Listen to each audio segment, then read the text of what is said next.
ശുചിത്വ വാർത്തകൾ. ശുചിത്വ മിഷൻ വാർത്തകൾ. ശുചിത്വ മിഷൻ വാർത്തകളിലേക്ക് സ്വാഗതം. വാർത്താ അവതരണം ശശിധരൻ. പ്രധാന വാർത്തകൾ.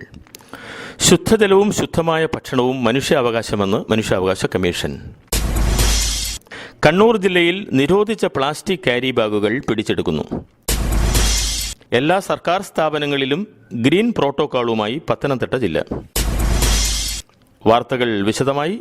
ശുദ്ധജലവും ശുദ്ധമായ ഭക്ഷണവും മനുഷ്യാവകാശമെന്ന് മനുഷ്യാവകാശ കമ്മീഷൻ.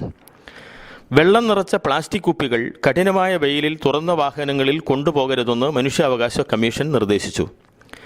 പ്ലാസ്റ്റിക് കുപ്പികളിലെ വെള്ളം സൂര്യതാപമേൽക്കുമ്പോൾ രാസപ്രവർത്തന ഫലമായി വിഷമയമാകുന്നു. ഇത് ക്യാൻസർ പോലെയുള്ള മാരക രോഗങ്ങൾക്ക് കാരണമാകുന്നു. ശുദ്ധജലവും ശുദ്ധമായ ഭക്ഷണവും മനുഷ്യന്റെ അവകാശമാണ്. ഇതിനെ ഹനിക്കുന്ന തരത്തിലുള്ള പ്രവർത്തനങ്ങളെ പ്രോത്സാഹിപ്പിക്കില്ലെന്ന് കമ്മീഷൻ വ്യക്തമാക്കി. കണ്ണൂർ ജില്ലയിൽ നിരോധിച്ച പ്ലാസ്റ്റിക് ക്യാരി ബാഗുകൾ പിടിച്ചെടുക്കുന്നു.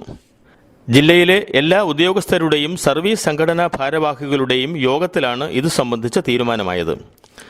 പ്രത്യേക സ്ക്വാഡുകളായി തിരിഞ്ഞാണ് പരിശോധന.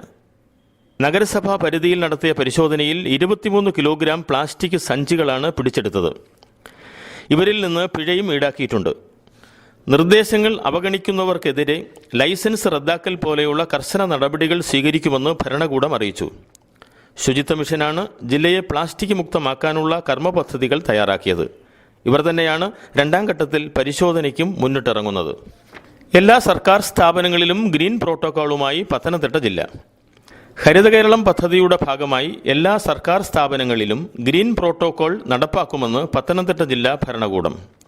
സർക്കാർ സ്ഥാപനങ്ങളിലും സർക്കാരുമായി ബന്ധപ്പെട്ട പരിപാടികളിലും പ്ലാസ്റ്റിക്കിൻ്റെയും ഡിസ്പോസബിൾ വസ്തുക്കളുടെയും ഉപയോഗം പൂർണ്ണമായും ഒഴിവാക്കും.